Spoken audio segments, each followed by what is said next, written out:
번 비었어요. 자칫 바닥에 떨어져 있는 뚜껑을 밟을 경우 그렇죠. 체중 때문에 더 깊은 상처를 입기도 합니다. 그렇다면 바닥에 떨어진 병뚜껑은 얼마나 위험할지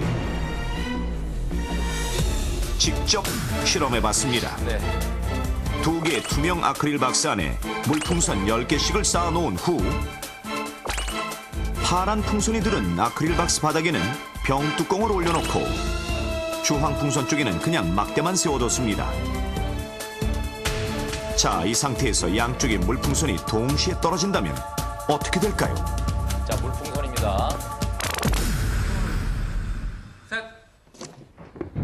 어떻게 될까요? 자, 왼쪽이 더 뚜껑이죠? 과연 결과는 둘. 셋. 이게 방구석인데. 야, 다 터져버리네. 초고속 카메라로 자세히 보겠습니다. 네. 그냥 우리가 흔히 접할 수 있는 병뚜껑일 뿐인데 말이죠. 막대만 있는 아크릴 박스의 풍선은 계속 무게가 실리지만 터지지 않는 반면 떨어짐과 동시에 터져나가는 병뚜껑이 있는 아크릴 박스의 물풍선.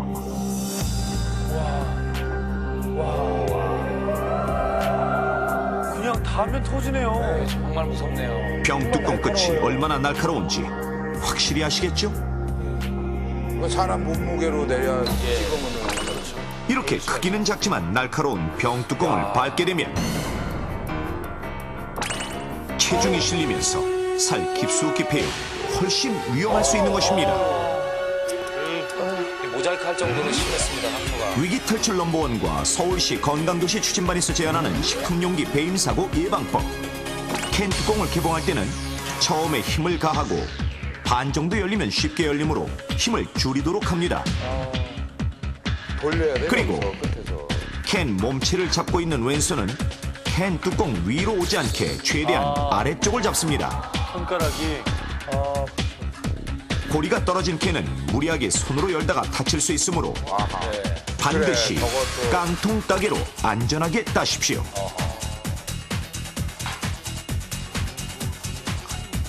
또한 날카로운 병뚜껑이 바닥에 떨어져 방치되지 않도록 주의해야 합니다. 날카로운 식품용기 조심하지 않으면 칼이 되어 돌아올 수 있습니다. 섬찟하네요. 저 칼이 되어 돌아온다는 말이 가슴에 칼이 되어 박혀요. 진짜. 완전 무서워요, 지금. 사실 병뚜껑 같은 경우에는 저렇게 위험하다고 생각 안 해봤거든요, 저는. 그렇죠. 근데 풍선이 다 터지는 거 보셨죠? 그리고 보니까 그 위에 뚜껑 예. 이 참 캔 뚜껑에 그 손잡이 있잖아요. 그게 잘 떨어져요. 맞아요. 아까 분량이 있어요. 그래서 저는 예전에 한번 그걸 따겠다고 이렇게 돌리는 게 없으니까 상황에서 따겠다고? 따겠다고 누구나 한 번쯤 했을 칼 거예요. 있죠. 그래. 칼 놔두고 막 쳐가지고 망치 같은 거 이렇게 쳐서. 예. 막 쳐가지고 발로 요렇게. 맞아. 자, 그런데 그 통조림이나 병뚜껑 말고도 위험한 게 분명히 있을 거예요, 그렇죠? 예? 어떤 게 위험할까요? 어떤 게 위험한지. 저 말고 다 얘기해 주시면 되겠어요. 자, 선생님. 안녕하세요. 안녕하세요. 이 통조림이나 병뚜껑 말고 또 어떤 위험한 것들이 있는지 좀 설명해 주십시오. 뭐 여러 가지 원터치 캔은 뭐 굉장히 다양하기 때문에 뭐 많이 소개할 수 있겠는데 여러분들이 쉽게 알 수 있는 것이 그 요구르트가 아닌가 생각이 듭니다. 요구르트 업계에도 사실 금속 재질이 포함이 되어 있죠. 근데 아까 그 VTR에 보셨던 것처럼 상당히 얇은 두께이기 때문에 별로 위험하지 않을 거라고 생각하는데 성인들은 대부분 벗겨서 먹습니다. 근데 이제 아이들 같은 경우는 부분적으로 이렇게 벗겨서 먹다 보니까 이 얇은 것들이 겹쳐지게 되면 상당히 뾰족해지면서 손상을 줄 수가 있습니다. 근데 이거를 먹으면서 혀를 찔리는 경우가 있고요. 또 한 가지는 이제 애들이 치아를 이용해서 살짝 구멍을 내가지고 빨아먹는 경우가 있는데 맞아요. 그런 경우에도 치아의 그 잇몸 손상을 유발할 수가 있습니다. 그래서 상당히 이 부분도 굉장히 조심하셔야 될 그런 부분이라고 생각이 듭니다. 그 단순히 그 손이나 발바닥을 베는 거 말고 뭐 이렇게 뭐 용기 뚜껑 이래서 더 이렇게 뭐 심각한 사고가 이렇게 일어난 경우도 있나요? 그 용기를 이제 뜯을 때 문제가 되는 경우는 이제 생활 사고다 보니까 가장 큰 문제는 본인들이 이렇게 큰 사고로 생각을 안 하는 게 가장 큰 문제인 것 같습니다. 근데 이제 오신 분들 중에 저희 응급실에서 그 체감하는 정도는 그 상당히 많은 부분들이 그 아주 심한 상처로 오시는 분들이 많은 것 같아요. 그래서 열상 같은 경우는 쉽게 봉합하고 가시면은 이게 크게 문제가 안 되는데 간혹 인대나 혈관 손상을 동반하시는 경우가 상당히 많이 있습니다. 왜냐하면 이 피부 밑에 이 인대나 혈관이 그렇게 깊이 들어있는 게 아닙니다. 그래서 쉽게 손상을 받을 수가 있고 더 또 심각한 부분은 뭐냐면 이게 뜯으면서 금속 조각이 떨어져 나가서 눈에 박히는 경우가 있습니다. 그래서 이런 안구 손상도 상당히 많은데 뭐 소비자 보험 같은 경우에는 이러한 그 유병률이 한 12% 정도 된다고 보고를 하는데 실제 응급실에서는 이보다 더 많이 있을 수 있다고 생각이 됩니다. 그렇습니다. 오늘 누가 제일 많이 맞췄죠? 저 같은 경우는 이제 여러분들도 아시다시피 네. 그 한 문제가 5개를 맞춰야 되는 것이었거든요. 전 종합 세트를 했기 때문에 아마 제가 우승자가 되지 그 않을까. 토탈에서 한 문제를 치는 거죠? 그렇죠. 토탈을 한 조심스럽게 의견을 제시해 봅니다. 그러니까 5문제 맞춘 거 아니시잖아요. 예, 한 문제 맞추셨습니다. 한 문제 맞추셨고 그리고 천명훈 씨, 네네. 한 문제. 예, 한 문제. 그리고 또 저도 장우혁 씨, 장우혁 씨 못 맞췄나? 한 문제. 주워 먹기로.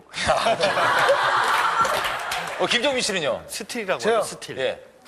뭐 하신 거예요? 이분은 주소 드시려다가 실패했죠. 야, 오늘 공동 우승입니다. 예, 조영기 씨, 천명훈 씨, 한석준 씨, 장우혁 씨 축하합니다. 예. 하나씩 드리겠습니다. 자, 그러면 우리 또 인사드려야죠. 자, 모입시다. 네.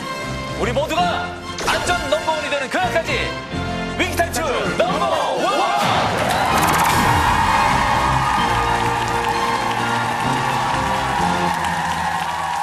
일이라도 있을까 혹시 네가 돌아와 줄까 말을 걸어올 듯한 낮은 하늘이 또 한 번 설레게 해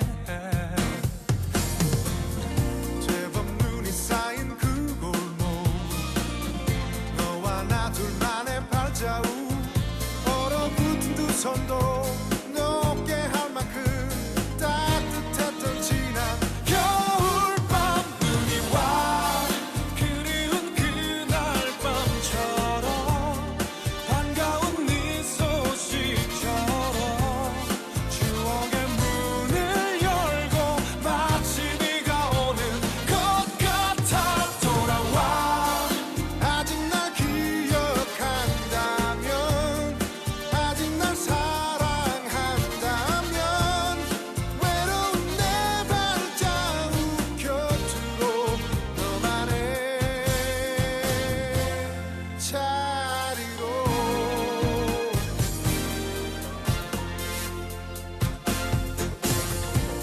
유난히도 추위를 타던 너 기꺼이 벗어준 내 외투